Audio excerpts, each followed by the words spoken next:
Halo, assalamualaikum warahmatullahi wabarakatuh. Selamat datang di channel aku, balik lagi. Dan hari ini kita akan menyelami kisah luar biasa seorang raja keuangan yang mengubah wajah Amerika Serikat, yaitu JP Morgan. Siapa sih yang gak kenal dengan nama besar ini, ya kan? JP Morgan bukan hanya seorang bankir, tetapi juga arsitek di balik banyak keputusan yang membentuk ekonomi modern kita. Siapkan diri kalian dan mari kita mulai perjalanan ini ke dalam kehidupan dan warisan dari JP Morgan. Jadi JP Morgan ini lahir pada 17 April 1837 di Hartford, Connecticut dalam keluarga yang terlibat dalam dunia perbankan. Jadi dia adalah anak ketiga dari Junius Spencer Morgan, seorang banker sukses, dan juga Sarah yang merupakan seorang ibu rumah tangga. Nah, keluarga Morgan ini menanamkan nilai-nilai pendidikan dan juga kewirausahaan yang memengaruhi cara pandangnya di masa depan nanti. Sejak kecil, JP ini menunjukkan bakat luar biasa dalam matematika dan juga ekonomi. Di usia dini, ia sudah mengerti tentang investasi dan juga keuangan. Pada tahun 1848, ketika JP berusia 11 tahun, keluarganya pindah ke New York City, di mana ia terpapar pada dunia keuangan yang lebih luas. Di sana, ia mulai memahami dinamika pasar yang lebih kompleks. Setelah menyelesaikan sekolah menengah, ia melanjutkan ke Universitas Göttingen di Jerman untuk mempelajari perdagangan dan juga keuangan. Namun, kehidupannya tidak selalu mulus. JP ini harus menghadapi berbagai tantangan dan juga kegagalan sebelum pada akhirnya ia menemukan jalannya di dunia perbankan. Dan pada tahun 1855, JP kembali ke Amerika Serikat dan mulai bekerja di perusahaan bank ayahnya. Di sana, ia belajar banyak. Tetapi yang paling penting adalah membangun jaringan kontak yang akan sangat berguna dalam karirnya di masa depan. Nah, jadi perjalanan awalnya di dunia keuangan ini sangat penting karena disinilah ia memulai memahami bagaimana cara bekerja dengan uang dan juga orang-orang yang mengelolanya. Pada tahun 1857, JP Morgan memulai karirnya di firmanya, milik ayahnya ya, dan dalam waktu singkat dia berhasil menarik perhatian banyak orang. Pada usia 24 tahun, dia sudah menjadi mitra di firmanya. Namun saat Perang Saudara Amerika berkecamuk, JP menemukan kesempatan emas untuk memasuki dunia perbankan yang lebih luas. Dia membantu pemerintah mengatur keuangan untuk mendanai perang. Dan disinilah awal mula reputasinya sebagai banker ulung. JP sangat terkenal dengan kepiawaiannya dalam mengelola utang. Dalam satu kesempatan, dia berhasil mengumpulkan 20 juta dolar untuk membantu pemerintah Union pada tahun 1861. Bayangkan, itu adalah jumlah uang yang sangat besar pada masa itu. Dalam prosesnya, dia membangun reputasi sebagai seorang yang dapat diandalkan di kalangan penguasa politik dan pebisnis. Setelah perang berakhir, JP Morgan mengambil langkah berani untuk mendirikan perusahaan perbankannya sendiri. Pada tahun 1871, dia bersama beberapa partner mendirikan Drexel Morgan & Co. Jadi bank ini segera mendapatkan reputasi sebagai bank investasi yang inovatif dan sukses. Morgan dikenal dengan ketajaman bisnisnya dan kemampuannya untuk mengidentifikasi peluang investasi yang menguntungkan. Setelah Perang Saudara, JP Morgan melihat peluang besar di dunia industri. Dia mulai menggabungkan perusahaan-perusahaan untuk membangun kekuatan finansial yang lebih besar. Pada tahun 1895, ia membentuk JP Morgan & Co. yang menjadi salah satu bank investasi terbesar di Amerika. Dia menjadi tokoh kunci dalam mengorganisir penggabungan beberapa industri besar. Salah satu proyek paling terkenalnya adalah penggabungan antara Carnegie Steel dan juga beberapa perusahaan baja lainnya pada tahun 1901. Penggabungan ini membentuk United States Steel Corporation, perusahaan baja terbesar di dunia pada saat itu. Dengan kekuatan finansial dan strategi yang cerdas, Morgan mampu menciptakan raksasa industri dari berbagai perusahaan kecil. Namun, tidak semua orang senang dengan kekuasaan yang dimilikinya. Banyak yang menganggapnya sebagai penguasa ekonomi yang tidak adil. Morgan ini dikenal sebagai the man who bought the world karena pengaruhnya yang begitu besar di berbagai sektor. Namun, dia ini memiliki cara unik untuk menanggapi kritik. Dia seringkali berkata, jika Anda tidak bisa mengalahkan mereka, bergabunglah dengan mereka. Dan begitulah dia terus membangun jaringan yang luas. Morgan juga sangat berpengaruh dalam industri kereta api. Dia memimpin beberapa penggabungan kereta api besar, termasuk penggabungan dari New York Central dan juga Pennsylvania Railroad, yang melalui penggabungan ini ia menciptakan jaringan transportasi yang efisien dan juga mempercepat pertumbuhan ekonomi dan mobilitas. Sekarang, mari kita lihat beberapa momen bersejarah yang melibatkan JP Morgan. Pada tahun 1907, terjadi panik keuangan besar yang hampir menghancurkan pasar saham. Dalam saat-saat genting ini, Morgan memanggil para pemimpin industri untuk mencari solusi. Dia mengundang mereka ke kantornya dan mengatur pertemuan rahasia untuk mendiskusikan langkah-langkah yang perlu diambil. Dengan kepemimpinannya, dia berhasil menstabilkan pasar dengan mengumpulkan dana dan meyakinkan masyarakat untuk tidak menarik simpanan mereka.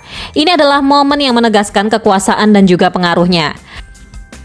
Namun, tidak semua tindakan Morgan ini diterima dengan baik. Dia juga dituduh melakukan praktik monopolistik dan merusak persaingan. Tahun 1911, Mahkamah Agung memutuskan bahwa Morgan dan perusahaan-perusahaannya melanggar undang-undang anti-monopoli. Tapi, seperti seorang jagoan, JP tidak patah semangat. Dia terus melanjutkan bisnisnya, meskipun dengan lebih hati-hati. Di saat yang sama, ia terlibat dalam banyak proyek infrastruktur, termasuk membangun jalan kereta api. Morgan juga melihat bahwa infrastruktur adalah tulang punggung perekonomian. Salah satu proyek terkenalnya adalah penggabungan antara kereta api Pennsylvania dan juga kereta api New York Central. Jadi melalui penggabungan ini, dia membangun jalur transportasi yang menghubungkan pantai timur ke tengah negara, mempercepat pertumbuhan ekonomi dan juga mobilitas. Morgan ini dikenal karena pendekatannya yang bijaksana terhadap investasi. Dia sering berpendapat bahwa investasi yang baik bukan hanya tentang uang, tetapi juga tentang memahami manusia dan perilaku pasar. Dia adalah seseorang yang dapat melihat peluang di tempat orang lain melihat resiko. JP Morgan tidak hanya berpengaruh di dalam negeri, tetapi juga memiliki dampak global. Dia memulai membangun hubungan dengan bank-bank Eropa, dan pada tahun 1915, dia membantu mendirikan Bank of England. Jadi, kerjasamanya ini dengan bank-bank internasional memperkuat posisi Amerika di pasar global. Melalui JP Morgan & Co., dia juga terlibat dalam pendanaan proyek-proyek luar negeri, termasuk pembangunan infrastruktur di Eropa pasca Perang Dunia Pertama. Dia mengembangkan jaringan bisnis yang melintasi batas negara, dan dengan demikian memperkuat pengaruh Amerika di panggung dunia. Morgan juga sangat berinvestasi dalam inovasi. Dia melihat pentingnya teknologi baru, termasuk listrik dan juga telekomunikasi. Melalui investasi di perusahaan-perusahaan seperti General Electric dan AT&T, dia menjadi salah satu pelopor di industri listrik dan komunikasi. Dia memahami bahwa teknologi adalah masa depan dan juga berinvestasi dengan cerdas.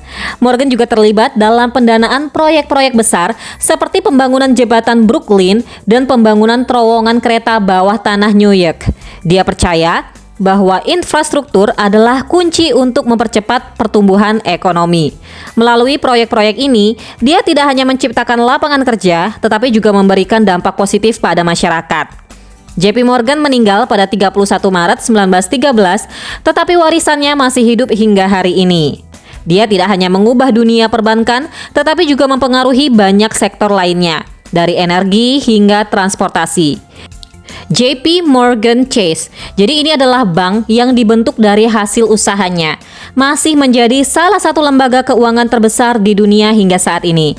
JP juga dikenal karena pendekatannya yang bijaksana terhadap investasi. Dia sering berpendapat bahwa investasi yang baik bukan hanya tentang uang, tetapi juga tentang memahami manusia dan perilaku pasar. Salah satu kutipan terkenalnya adalah, "Bukan uang yang membuat dunia berputar, tetapi kepercayaan." Ini menggambarkan bagaimana dia membangun reputasi yang kuat di kalangan rekan-rekannya dan menjadikan kepercayaannya sebagai landasan hubungan bisnisnya. Namun, tidak hanya uang dan juga kekuasaan yang menjadi warisannya. Dia juga dikenal sebagai seorang filantropis yang dermawan. Dia mendonasikan sejumlah besar uang untuk pendidikan, seni, dan kesehatan masyarakat. Salah satu donasi terkenalnya adalah kepada Metropolitan Museum of Art di New York City yang sekarang menyimpan banyak karya seni berharga. Melalui donasi dan juga dukungannya terhadap berbagai proyek sosial, JP Morgan menunjukkan bahwa kekayaan tidak hanya untuk kepentingan pribadi, tetapi juga untuk kebaikan masyarakat. Ini menjadi pelajaran berharga bagi kita semua bahwa tanggung jawab sosial dan filantropi adalah bagian penting dari keberhasilan. Siapa sangka, pengaruh JP Morgan tidak hanya terbatas pada dunia keuangan loh. Nama dan citranya sering muncul dalam berbagai film, buku, dan juga dokumenter. Karya-karya ini menggambarkan kehidupan dan karyanya dengan cara yang menghibur dan juga mengedukasi. Film-film seperti The Man Who Built America menyoroti tokoh-tokoh penting dalam sejarah industri, termasuk JP Morgan ini. Melalui film ini, penonton dapat memahami lebih dalam tentang perannya dalam mengubah wajah Amerika dan bagaimana tindakan-tindakannya berdampak pada generasi mendatang. Buku-buku tentang JP Morgan juga berlimpah, memberikan wawasan tentang perjalanan hidupnya, keputusan-keputusan penting yang diambilnya, dan juga pelajaran yang dapat diambil dari kisahnya. Salah satu buku terkenal adalah The House of Morgan, karya Ron Chernow, yang juga menceritakan sejarah keluarga Morgan dan pengaruhnya dalam dunia keuangan. Dan juga sosok JP Morgan ini juga diabadikan dalam berbagai patung dan monumen di seluruh Amerika, termasuk patungnya yang berdiri megah di dalam gedung JP Morgan Chase di New York City. Semua ini adalah pengingat akan jejak yang ditinggalkannya dalam sejarah. Tentu saja, tidak semua orang melihat JP Morgan dengan cara yang positif. Banyak yang menganggapnya sebagai simbol dari Gilded Age, di mana kekayaan terkonsentrasi pada segelintir orang dan kesenjangan sosial semakin melebar. Jadi ada kritik terhadap praktik monopolistiknya dan pengaruhnya yang besar di pasar. Janji ini menyebabkan banyak orang merasa skeptis terhadap kekuasaan bankir seperti Morgan. Sebagai seorang yang berada di puncak kekuasaan finansial, ia sering dituduh melakukan manipulasi pasar dan juga merusak persaingan. Beberapa orang bahkan menyebutnya sebagai bankir yang merusak ekonomi. Dalam menghadapi kritik ini, Morgan menunjukkan sikap tenang dan percaya diri. Dia berusaha membuktikan bahwa tindakannya bertujuan untuk menciptakan stabilitas dan pertumbuhan ekonomi. Kritik-kritik ini tidak hanya berasal dari para pesaingnya, tetapi juga dari kelompok-kelompok sosial yang memperjuangkan keadilan ekonomi. Pada saat itu, gerakan buruh dan protes terhadap kekuatan korporasi semakin meningkat. JP Morgan seringkali menjadi sasaran serangan dari aktivis yang menuntut perubahan dalam sistem ekonomi yang dianggap tidak adil. Dalam kehidupan pribadinya, JP Morgan dikenal sebagai sosok yang kompleks. Dia menikah dengan Amelia Starch pada tahun 1865 dan mereka memiliki 4 anak, Junius Spencer Morgan II, John Pierpont Morgan, Anne, dan juga Elizabeth. Keluarganya selalu menjadi prioritas baginya, meskipun kesibukannya di dunia bisnis seringkali mengakibatkan kurangnya waktu untuk dihabiskan bersama mereka. Namun, JP ini juga dikenal sebagai penggemar seni dan budaya. Ia mengumpulkan koleksi seni yang sangat berharga, termasuk karya-karya seniman terkenal seperti Rembrandt dan juga Michelangelo. Kecintaannya terhadap seni mencerminkan minatnya yang luas dan juga penghargaannya terhadap budaya.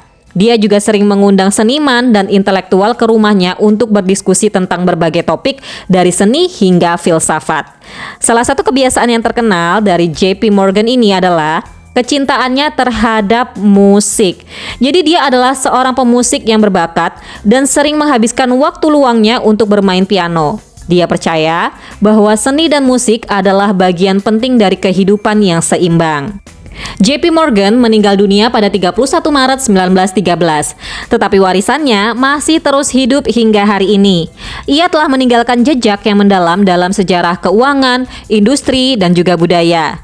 Melalui perjalanannya, kita belajar bahwa kesuksesan tidak datang tanpa kerja keras, ketekunan, dan keberanian untuk menghadapi tantangan. Dalam dunia yang terus berubah ini, kita bisa mengambil pelajaran dari JP Morgan tentang pentingnya beradaptasi dengan perubahan dan juga memanfaatkan peluang.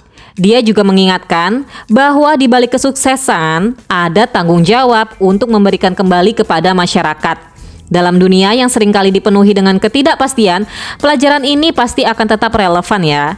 Terima kasih telah menyimak perjalanan hidup dari seorang JP Morgan bersama aku pastinya. Tapi aku juga mau kasih beberapa fakta menarik juga dari seorang JP Morgan ya. Jadi, JP Morgan ini ternyata pemberi pinjaman terbesar di Eropa. JP Morgan dikenal sebagai pemberi pinjaman terbesar di Eropa pada awal abad ke-20. Jadi dia berhasil mendanai sejumlah proyek besar di Eropa, termasuk pembangunan jaringan kereta api dan juga industri yang mengukuhkan posisi Amerika sebagai kekuatan ekonomi global. Selanjutnya, JP Morgan ini juga sebagai penggagas sistem keuangan modern. Morgan memainkan peran penting dalam pengembangan sistem keuangan modern. Pada tahun 1900, ia membantu membentuk American Bankers Association. Ini yang mengatur industri perbankan di Amerika Serikat. Ini juga menunjukkan bahwa dia tidak hanya seorang banker sukses, tetapi juga seorang pemimpin yang memahami pentingnya regulasi dan kolaborasi dalam industri. Fakta lainnya bahwa seorang JP Morgan ini ternyata dia adalah kolektor seni terkenal. Selain berinvestasi dalam bisnis, JP Morgan juga merupakan kolektor seni yang sangat terkenal. Dia memiliki koleksi seni yang mencakup lebih dari 2000 karya, termasuk lukisan ya, patung dan juga karya seni dekoratif. Koleksinya kemudian menjadi dasar untuk Morgan Library dan Museum di New York City yang saat ini menjadi tempat penting bagi para penggemar seni dan sejarah. Dan juga dia ini sosok yang dikenal sebagai The Great Manipulator. Meskipun sering dipuji, JP Morgan ini juga dijuluki The Great Manipulator oleh banyak lawan politiknya. Jadi dia ini dikenal karena kemampuannya memanipulasi pasar untuk keuntungan pribadi dan bisnisnya. Ini menunjukkan bahwa pengaruhnya seringkali dipandang dengan skeptis oleh masyarakat. Dan yang terakhir, jadi dia ini mempunyai ketertarikan pada teknologi baru. Morgan ini dikenal sangat tertarik dengan teknologi baru termasuk telepon dan juga telegraf. Ia menjadi salah satu investor awal di perusahaan telekomunikasi yang menunjukkan bagaimana dia mengantisipasi perubahan dalam komunikasi yang akan mendukung pertumbuhan ekonomi.